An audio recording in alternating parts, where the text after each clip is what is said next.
And this is kind of where I'm going to tell you, if you want to win, if your side wants to change medical standards, what you need to do... No, we're not the ones trying to change medical standards. Let me make that really clear here. The transgender community is. Hi, I'm Adam, and this is Think Club. On August 15th, 2018, Steven Crowder had a debate with the transgender activist Julie Ray Goldstein. During that debate, they discussed the DSM, or Diagnostic and Statistical Manual of Mental Disorders, put out by the American Psychiatric Association. In the 2011 book, The Psychopath Test, A Journey Through the Madness Industry, journalist, author, and screenwriter Jon Ronson discusses the creation of this manual. I've included a short clip from the Steven Crowder debate and a clip from the audiobook. I think you'll find it very disturbing. All those studies were looking at DSM-4 diagnostics, which is actually gender identity disorder, which conflated gender nonconforming behavior with gender dysphoria. The DSM-5 actually separates them diagnostically as two completely different things. A kid who is gender nonconforming or has gender nonconforming behavior under the DSM-5 would not qualify for medical transition in any sort of form, unless they're above age of medical consent, but then we get into questions of informed consent. It's too early in the developmental stages for these kids to make a decision. And at 9 to 11, which is what you cited, I would absolutely say that someone that age is in no position to lead, and they should be given no authority whatsoever regarding permanent sexual decisions or even temporary puberty blockers as it's being sold now.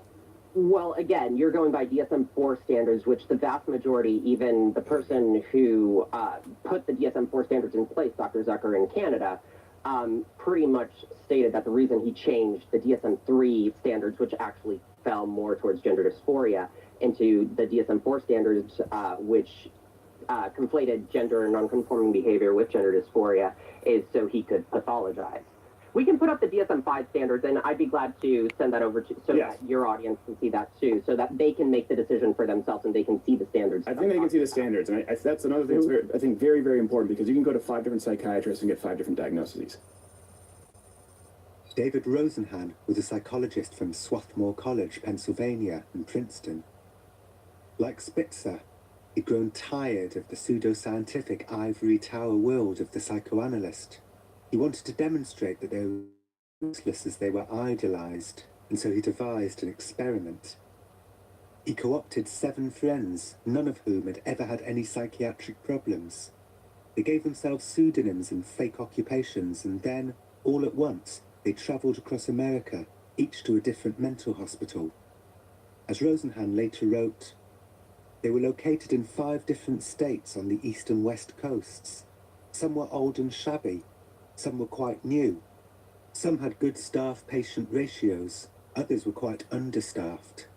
Only one was a strict private hospital. All of the others were supported by state or federal funds, or, in one instance, by university funds. At an agreed time, each volunteer told the duty psychiatrist that they were hearing a voice in their head that said the words empty, hollow, and thud. That was the only lie they would be allowed to tell. Otherwise, they had to behave completely normally. All 8 were immediately diagnosed as insane and admitted into the hospitals. 7 were told they had schizophrenia, 1 manic depression. Rosenhan had expected that the experiment would last a couple of days. That's what he told his family, that they shouldn't worry and he'd see them in a couple of days. They didn't let him out for 2 months. In fact, they refused to let any of the 8 out for an average of 19 days each, even though they all acted completely normally from the moment they... Psychologists and psychotherapy is bullshit. It is. It's straight bullshit. And they want to keep these people in there is because they get grants from the government. They get government money. That gives them great things to write whatever the hell they want to write, send it into the government, and the government sends them however much money they send them. None of this can be trusted.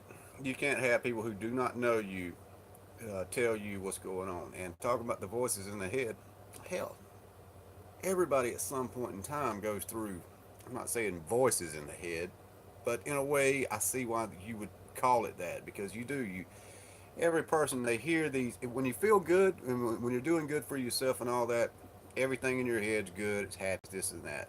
When everything's shitty, you tend to feel shittier and shittier, and oh, the world is fucked up, and yeah, everything you think is negative.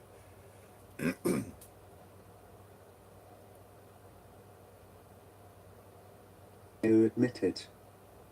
When staff asked them how they were feeling, they said they were feeling fine. They were all given powerful antipsychotic drugs. Each was told he would have to get out by his own devices, essentially by convincing the staff that he was sane. Simply telling the staff they were sane wasn't going to cut it. Once labelled schizophrenic, the pseudo-patient I was in one of those places. I know it. That's the last thing you want to tell them is, I'm okay. I'm all right. No, no. You go far from that as possible.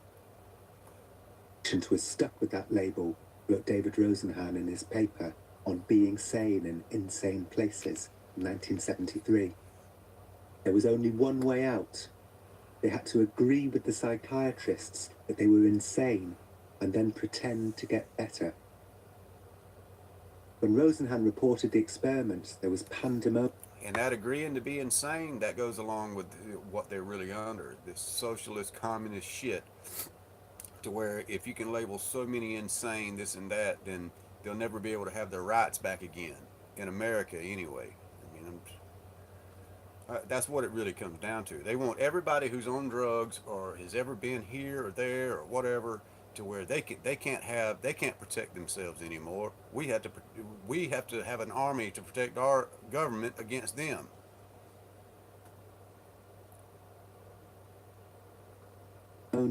Yeah, He was exactly. accused of trickery. He and his friends had faked mental illness. You can't blame a psychiatrist for misdiagnosing someone who presented himself with fake symptoms. One mental hospital challenged Rosenhan to send some more fakes, guaranteeing that they'd spot them this time. Rosenhan agreed, and after a month the hospital proudly announced they had discovered 41 fakes. Rosenhan then revealed he'd sent no one to the hospital. The Rosenhan experiment was a disaster for American psychiatry. Robert Spitzer was he'd sent Rosenhan agreed, and after a month the hospital. One mental hospital challenged Rosenhan to send some more fakes, guaranteeing that they'd spot them this time. Rosenhan agreed, and after a month the hospital proudly announced they had discovered 41 fakes. Rosenhan then revealed he'd sent no one to the hospital. Wow. The Rosenhan experiment was a disaster for American psychiatry. Robert Spitzer was delighted.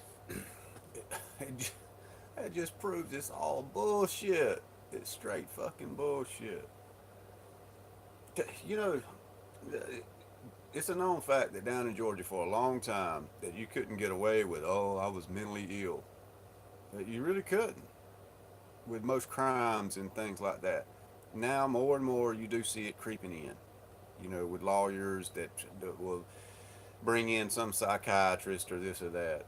Yeah, that's it. It's a commie fucking plan is what it is. It was very embarrassing, he said to me now. The self-esteem of psychiatry got very low as a result of it. It had never really been accepted as part of medicine because the diagnosis... Excuse me. And most people fucking know this. Anybody who's in psychiatry, most of the time they are the fucking crazies. The insane do rule the asylum. And believe me, this world is an asylum. This world is a fucking nut house. That's what it really is. And that's what happens. The psychopathic nuts, they are the ones that you go to get help from.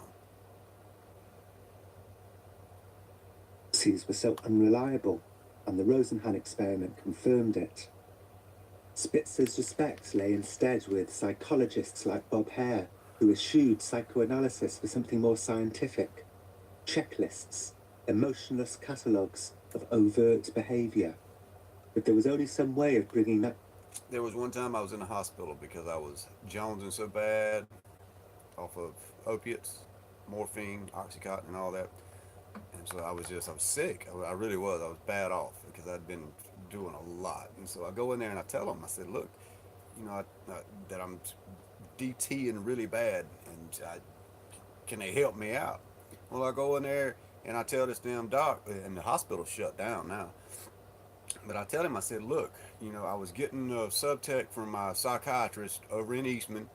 I paid $200 a visit for that shit every 2 weeks. And he didn't believe me. He said, I know Ranjit Sinha. He said he was the head over the mental health facility before it shut down in Milledgeville, Georgia. Now, I was kind of lucky to ever even see him. I mean, that was kind of weird how that happened. And it took my dad having to take him to the side and say, look, I know he's been seeing him because I take him there and I pay for his damn therapy. Doctors, psychiatrists, all these fucking arrogant fucks, they are not out for your benefit. So what it really comes down to is the person has to help themselves. They do. If you ain't helping yourself, ain't nobody else going to be able to help you. But it's just, and I will say this now: the Sinha was a good guy. He was, and I can see why he was an Indian. He was a diplomat to India and all kind of shit. He would, but he really was a good guy. Never tried to. I don't know how to explain it. He was more real. That's probably why he was able to get along here in Georgia and all that kind of shit. Because you do kind of have to be real and stern helping people, because they see through fake pretty easy. Even the fucking nutty ones do.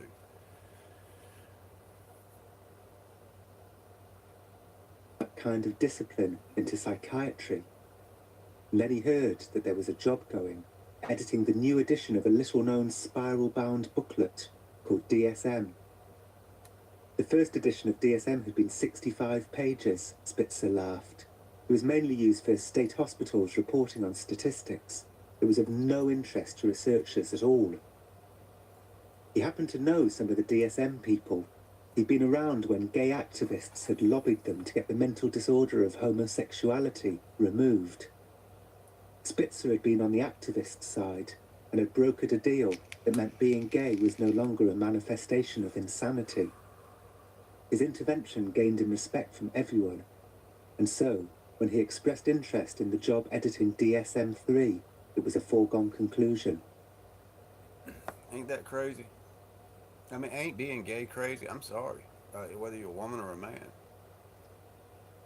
I mean, our genetics, the reason why we're here is because those people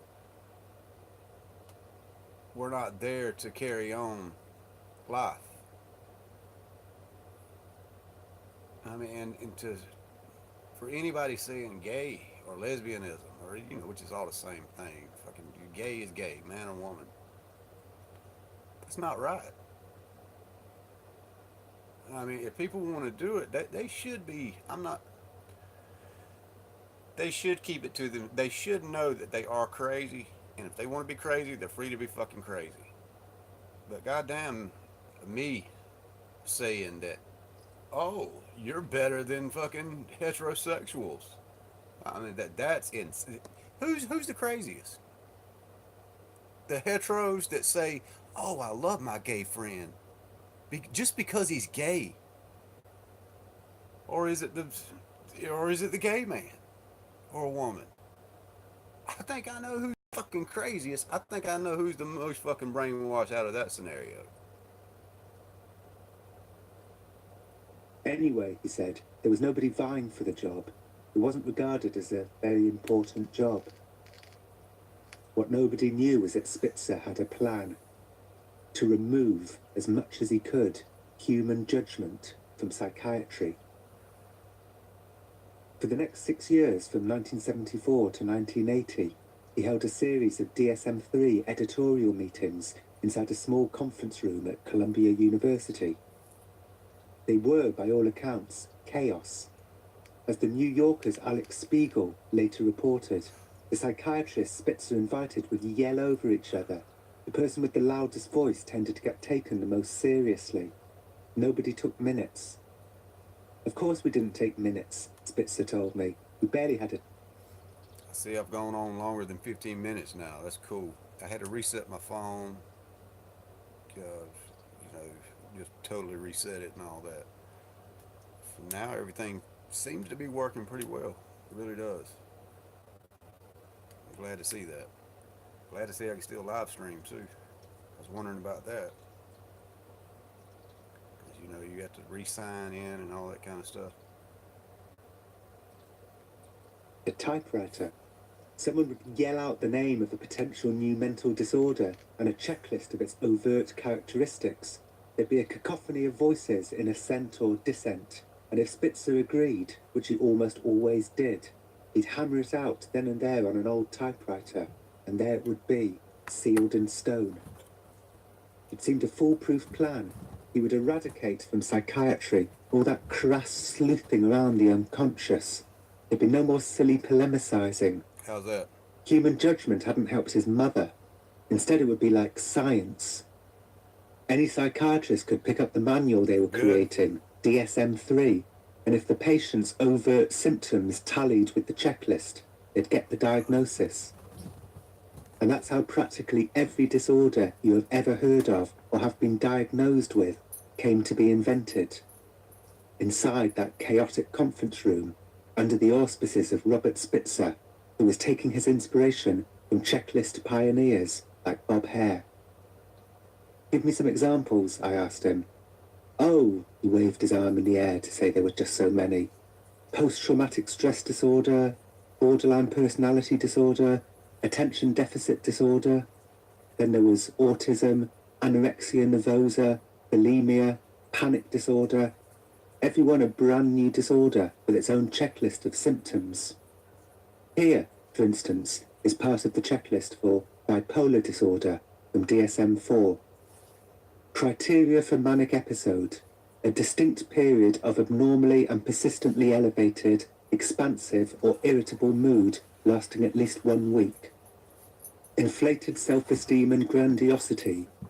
Decreased need for sleep, e.g. feels rested after only 3 hours of sleep. More talkative than usual, or pressure to keep talking. Excessive involvement in pleasurable activities that have a high potential for painful consequences, e.g. engaging in unrestrained buying sprees, sexual indiscretions, or foolish business investments. With melancholic features, loss of all or almost all activities, lack of reactivity to usually pleasurable stimuli, does not feel much better even temporarily when something good happens. Excessive or inappropriate guilt. Problems include school truancy, school failure, occupational failure, divorce, or episodic antisocial behaviour. Were there any proposals for mental disorders you rejected? I asked Spitzer. He thought for a moment. Yes, he finally said. I do remember one. Atypical child syndrome. There was a short silence. Atypical child syndrome, I said. Robert Spitzer replied, the problem was when we tried to find out how to characterize it. I said, what are the symptoms? The man proposing it replied, that's hard to say because the children are very atypical. He paused, and we were going to include masochistic personality disorder, but there were a bunch of feminists who were violently opposed. Why? They thought it was labeling the victim, he said. What happened to it? I asked. We changed the name to self-defeating personality disorder and put it in the appendix, he said. I'd always wondered why there had been no mention of psychopaths in the DSM. It turned out, Spitzer told me, that there had indeed been a backstage schism between Bob Hare and a sociologist named Lee Robbins. She believed clinicians couldn't reliably measure personality traits like empathy. She proposed dropping them from the DSM checklist and only going for overt symptoms. Bob vehemently disagreed. The DSM committee sided with Lee Robbins, and psychopathy was abandoned for antisocial personality disorder. Robert Hare is probably quite annoyed with us, Spitzer said. I think so, I said. I think he feels you plagiarized his criteria without crediting him. I later heard that Bob Hare might get his credit after all. A member of the DSM-5 steering committee, David Schaffer, told me that they were thinking of changing the name of antisocial personality disorder. It sounds so damning, and someone suggested calling it hair syndrome. They're mulling it. In 1980, after 6 years inside Columbia, Spitzer got ready to publish. But first he wanted to... That's why I just call it psycho Bible. It's just psycho fucking. The psychos are the ones doing all the babbling, and that's why you got these idiots in college getting their feelings hurt and all this kind of. God damn it, man. When you abandon religion that works and you trade it out for psychotherapy, you get a bunch of nutty motherfuckers everywhere. And it is, like I said, this world is a fucking big mental asylum. to road test his new checklists, and there were a lot. DSM-1 had been a 65-page booklet. DSM-2 was a little longer, 134 pages. But DSM-3, Spitzer's DSM, was coming in at 494 pages. He turned the checklists into interview questionnaires and sent researchers out into America to ask hundreds of thousands of people at random how they felt. It turned out that almost all of them felt terrible. And, according to the new checklists, more than 50% of them were suffering from a mental disorder. DSM-3 was a sensation. Along with its revised edition, it sold more than a... Yeah. It's satanic in nature. It is.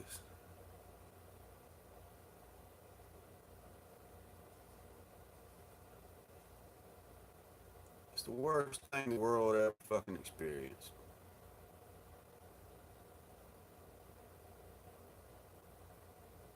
million copies. Sales to civilians hugely outweighed sales to professionals. Many more copies were sold than psychiatrists existed. All over the Western world, people began using the checklists to diagnose themselves. For many of them, it was a godsend. Something was categorically wrong with them, and finally their suffering had a name. It was truly a revolution in psychiatry, and a... Exactly. Religion in itself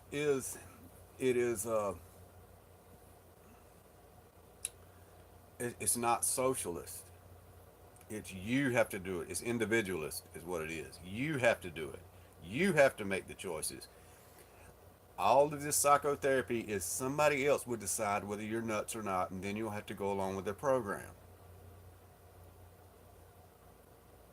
And it's really just that damn simple. I mean, either you're going to do things for yourself, or you'll let other people decide what the fuck you're going to do. And now you have a world full of people who that's all they want to do is have other people decide how they're going to act every day. And as long as they act that way, they feel fucking good. They feel like they've done.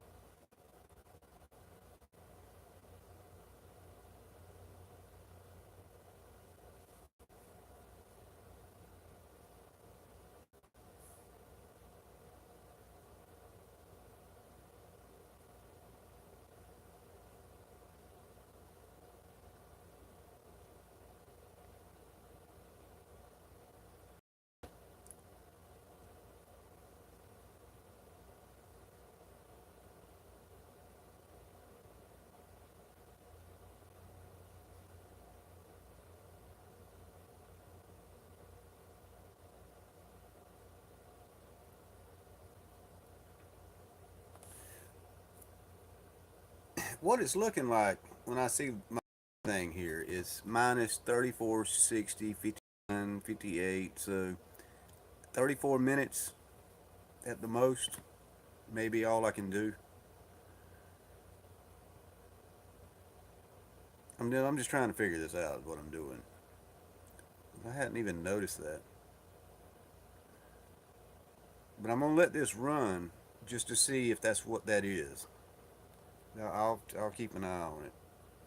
And then after that, I'm done, because I'm not, honestly, I really don't give a shit about being live. I don't.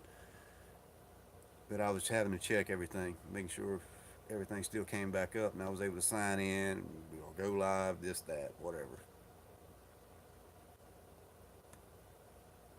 If it cuts off before then, then I will definitely be out. From my live stream, anyway.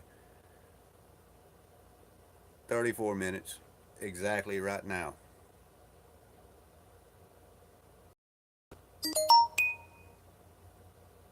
Should be, anyway. I mean, I'm thinking that's what it's telling me. Because I got live, then 00, then time dots, 33, 82. Well, no, that don't make no sense, because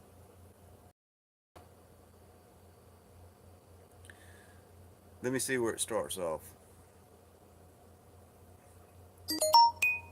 And maybe I can give a range there. Yeah, I know. Hang on just a second. Because it may be only like 20 minutes, actually.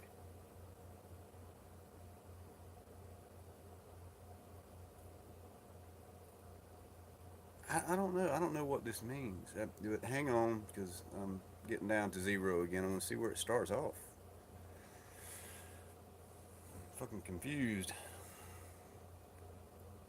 But it ain't hard to confuse me anyway, so.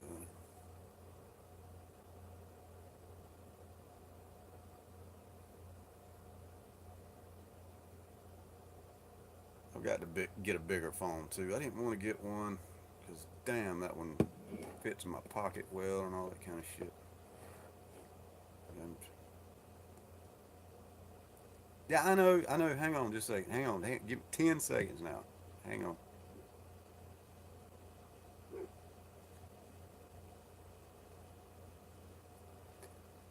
Oh, I get it. It's 3,000. Oh, it's seconds.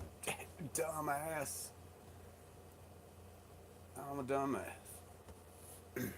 A gold rush for drug companies who suddenly had hundreds of new disorders I only they have could so many invent medications for, millions should of new have. patients they could treat.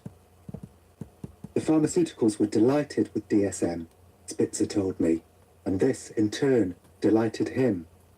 I love to hear examples of parents who say it was impossible to live with him until we gave him medication, and then it was night and day. That's good news for a DSM person.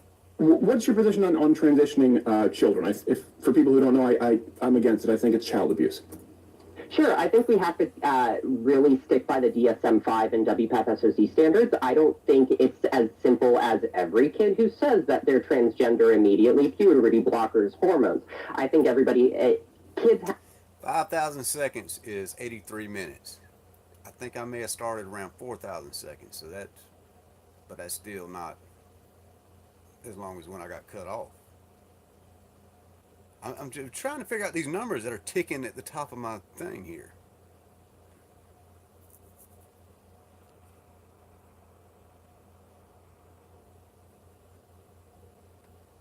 Have to be assessed based on the highest quality standards. First of all, you don't have a purpose, sir. It is like your life. I know it. Here's from new from Acts 17 Apologetics. Do you know that channel?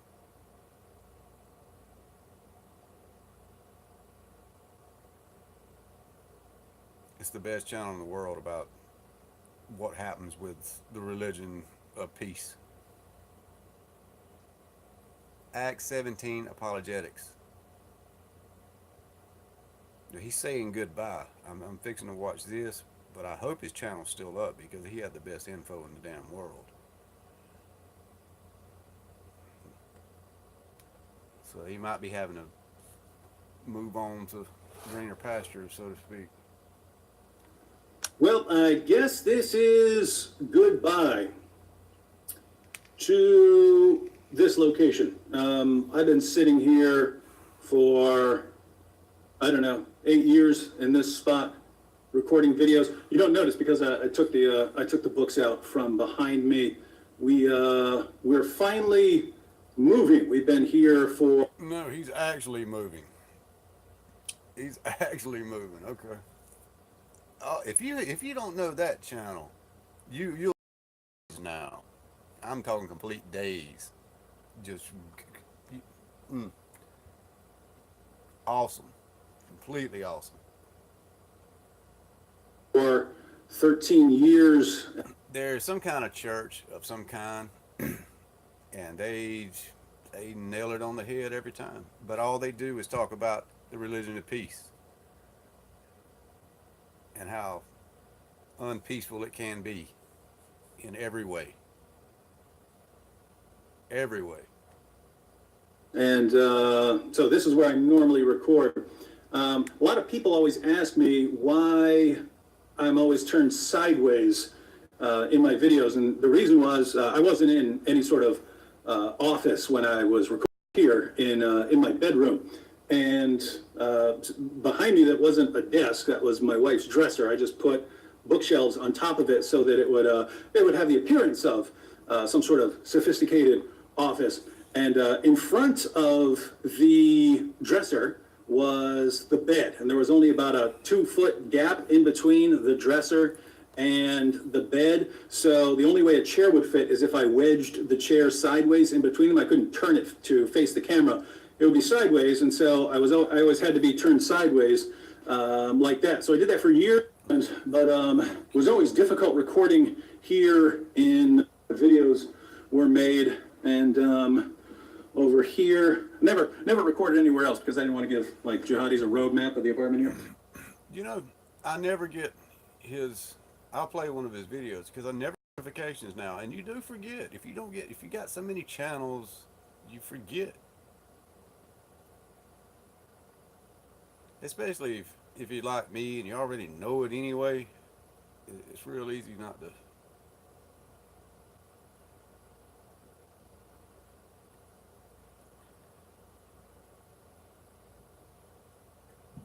These platforms are really so sick to try to manipulate people. They're trying to make people think how they wouldn't normally think, trying to convince them of something that they know is wrong.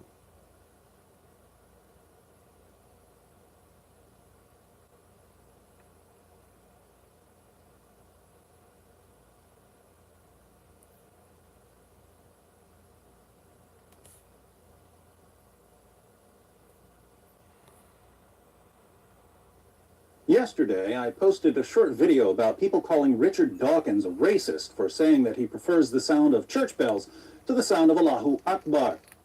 I received a number of comments from viewers along the lines of, "David, why are you helping Richard Dawkins? Don't you know he hates all religion?" "No, I've been living on Mars for 15 years. What does Dawkins believe again?" When Dawkins says something stupid or false, I'm all for pointing it out. In fact, I'm currently putting together a video titled Comfortably Dumb, the Ballad of the... Let me ask you something. What you cooking, Tanya? Because I've been debating on what to eat today. I just had to go get food myself. I was kind of leaning... I got to fatten up a bit. I'm leaning on one of those burgers again because they tend to do that. I should be drinking Weight Gainer again. I don't know why I ain't. I just never do it. If you're around later, remind me of that if you don't mind, because I tend to forget about that. I mean, I got to start working out again. I do. Quit working out for over a year now, and I'm starting to tell it. Not as strong as I used to feel, but I'm good. I mean, you know, I am a sheetrocker, so it ain't like, but I like that. You do view things a little bit different when you're really, really healthy. You know, I mean, you do. You can't help it.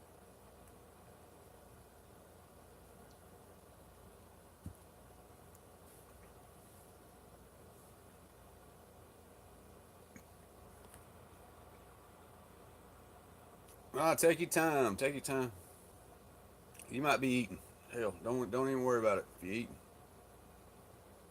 New atheists in response to Dawkins' absurd methodology.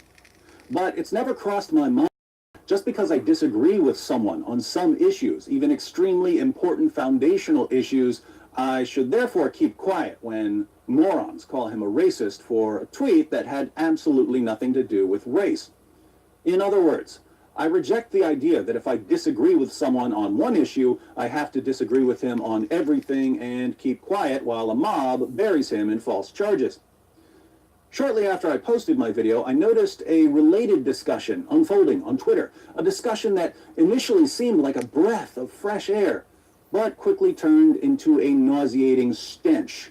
David Rubin tweeted, "So, Mark Duplass said something remotely nice about Ben Shapiro and is now trending because of the outrage machine. All the people reveling in this should know the mob will come for them too one day." If you show up, say, hey. Not many watch this. Not many even know about this. Let me get all ghetto and say, holla at a nigga. If they dare have an original thought. And the message he's referring to from Mark Duplass reads, "Fellow liberals, if you are interested at all in crossing the aisle, you should consider following Ben Shapiro.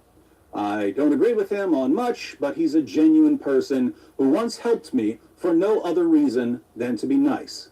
He doesn't bend the truth. His intentions are good." As it turns out, telling a leftist mob that Ben Shapiro has good intentions is a bit like telling a swarm of bees that the guy who just kicked their nest has good intentions. A swarm of bees, like a swarm of leftists on... What's it do? Is it buffering?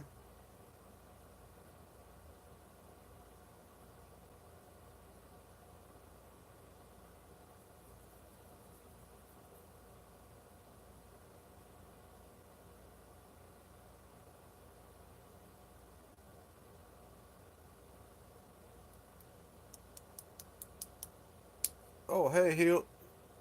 Hello. Hello, hello. How's everything out there?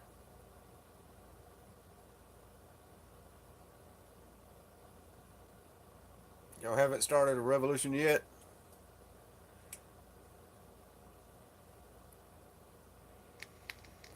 I can't see anything. We need another one here.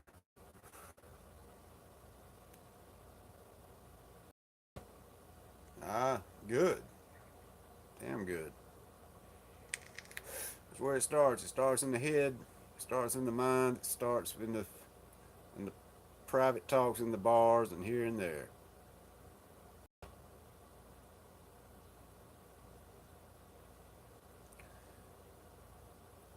Can't let those Psalms get in power.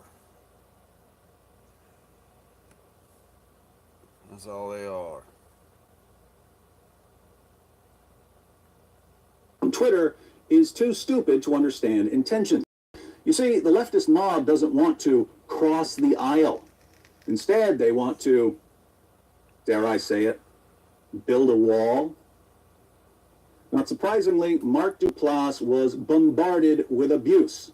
Did he stand his ground? Of course not. Standing your ground requires a spine, and Mark Duplass is apparently part jealous. Absolutely. I mean, to apologize for anything in this day and age is stupid. I don't care what you do. I don't care which side you're on or what area you come from or whatever. To apologize for anything is absolutely insane, because it does, all it does is it feeds the evil. It makes anything good look weak. And sometimes I can't help but think that that's the whole plan, and they have people doing this just to do that, because that's what it does. Anytime somebody says the truth and then comes out and, well, I was wrong about this. No, you wasn't. You wasn't wrong in the first place. So why are you apologizing? That don't make sense. Anybody who knows that they're right and believes what they say and has conviction in their heart, they're not going to apologize about something they know or think they know anyway. It's like I've said before. I could be wrong. I could be wrong, but I don't think so. And so I'm not going to apologize for something I do not think is wrong. The people apologizing are the ones to really look out for. Jellyfish. Hence, he responded to the backlash with this pusillanimous prattle. So, that tweet was a disaster on so many levels. I want to be clear that I in no way endorse hatred, racism, homophobia, xenophobia, or any such form of intolerance. My goal has always been to spread unity, understanding, and kindness, but I am going to make mistakes along the way. Sometimes I move too quickly when I get excited, or fail to do enough research, or I don't communicate myself clearly. I'm really sorry. I now understand that I need to be more diligent and careful. I'm working on that, but I do believe deeply in bipartisan understanding, and I will continue to do my best and promote peace and decency in this world right now. That's it. And bam, a big group hug. Just a big old group hug, because he's going to be all right. He's going to learn how to think eventually. Fuckers. I hear you. And I want to say thank you to those who reached out with constructive criticism. I have genuinely learned so much. That's what I'm saying. This whole tweet right here is nothing but bullshit. This ain't nothing just to keep dragging the people who are true into the dirt. This is planned shit. This ain't nothing. This ain't nothing real. Nothing you can see or hear or anything now is real. You can't trust a fucking thing on this fucking planet any fucking more. God damn it. I wish everyone all the best. Mark Duplass. Notice I had to take a screenshot Not that you ever could. But it's even worse today. of a Word document for my apology because 280 characters wasn't enough for all my blubbering.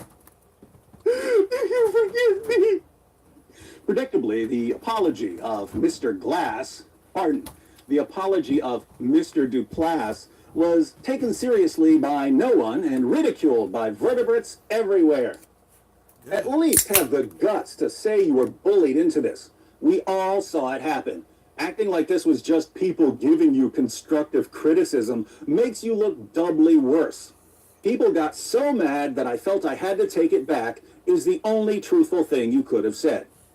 You initially mentioned he helped you in the past for no other reason than to be nice. And you disown such a person for peer pressure and career reasons rather than showing backbone and sticking up for your convictions? Sad. What's it like to stand for nothing? You don't even have to watch these. You don't have to watch vids anymore, because everything I just said before, what he's saying now, you already know. I mean, I haven't watched this vid, and that's the first thing I said. If you can't stand up for your own fucking convictions, then what the fuck and who the fuck are you as a human being? You're nothing. Right or wrong. Right or wrong. I mean, it's just get some nuts, people. Get some motherfucking nuts. Wait, so Ben Shapiro doesn't have good intentions anymore because your followers said so? Where's the bipartisan understanding? And Ben Shapiro added, so, in 24 hours, I apparently went from being a person with good intentions to a racist, sexist bigot. Twitter toxifies any attempt to cross the aisle. There's no conservative Mark could have recommended who wouldn't receive the same blowback. Interestingly, as Mark Duplass was busy sacrificing his integrity on the altar of political correctness. So to number 3, whoever you are, if you don't say anything, I don't know who you are. Nobody comes here, not many even know about this channel. So holler at me. Howdy, folks. How you doing out there? You got to say something, me to say something back. So was Richard Dawkins. After his tweet about preferring the ringing of church bells to shouts of Allahu Akbar became international news, Dr. Dawkins walked back his bell preference with this. The call to prayer can be hauntingly beautiful, especially if the muezzin has a musical voice. My point is that Allahu Akbar is anything but Hauntingly beautiful. if it's hauntingly beautiful, doesn't the word hauntingly kind of deliver the message of something bad may happen in this movie?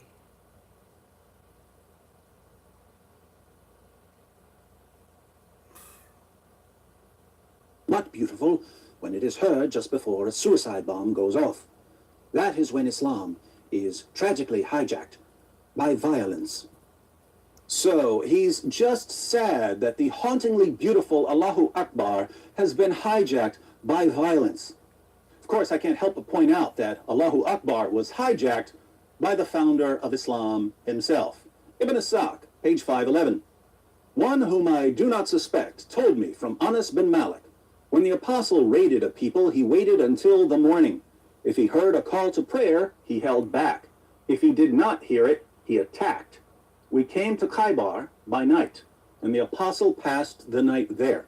And when morning came, he did not hear the call to